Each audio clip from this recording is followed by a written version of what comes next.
Get ready. 10 seconds. 5 seconds.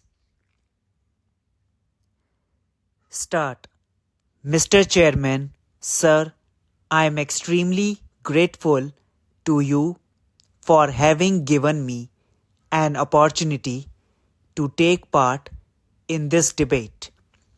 First and foremost, I would like to thank the honorable members for their very impressive homework and the deep interest they have taken in this subject of national interest, which is so very important for our survival and for our economic development.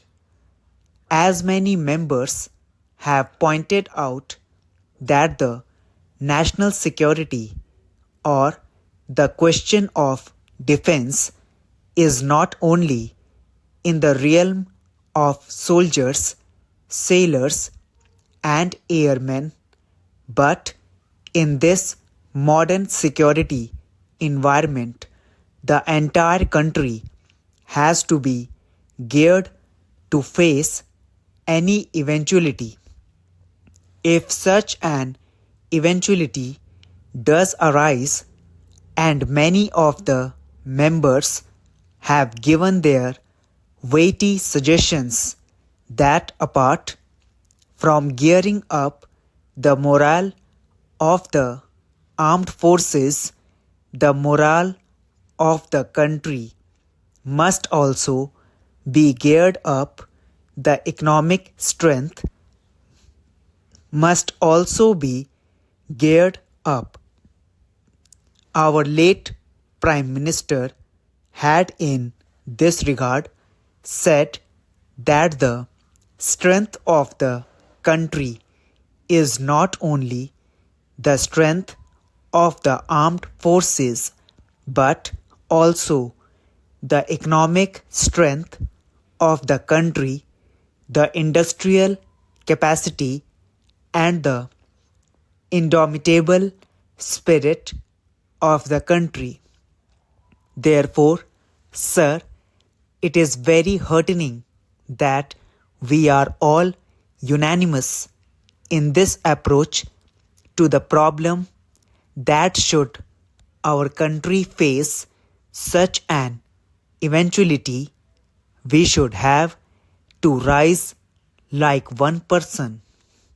Sir, as is the procedure and the practice, the debate was initiated by an honorable member from the opposition, and knowing my friend, who is a very intelligent lawyer, he has very intelligently gone into the question of defense planning, perspective planning, and has also gone into the aspect of planning within the ministry concerning all sections, and has brought in a host of subject, both geopolitical, geostrategic, as well as the defense supplies.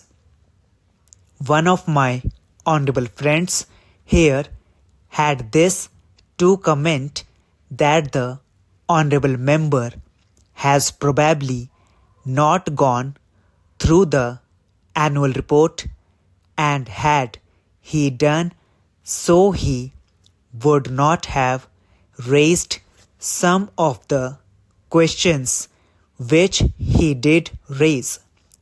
Sir, I will not be knave enough to any member who has not gone through the report. He has very much gone through the report.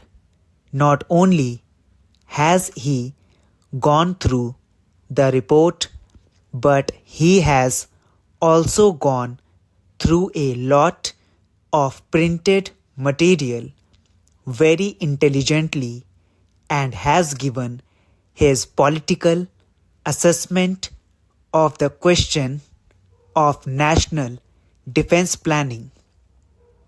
But I regret to say that he has, though fit to rely on considerable material from persons who are not accountable to Parliament, who are not answerable to the people of India, and he has been placed by the Defence Minister, who is accountable to Parliament and who is answerable to the people of India.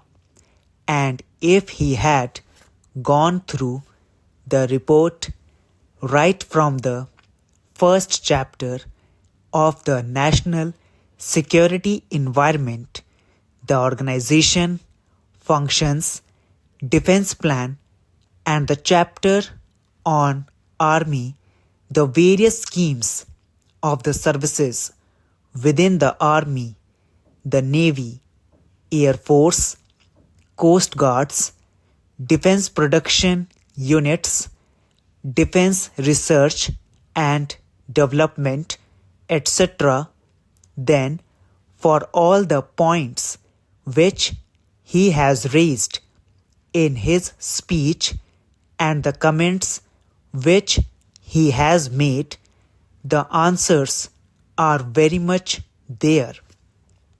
It would not be possible for me to answer all the points because apart from him, there are many other honorable members who have raised a lot of points.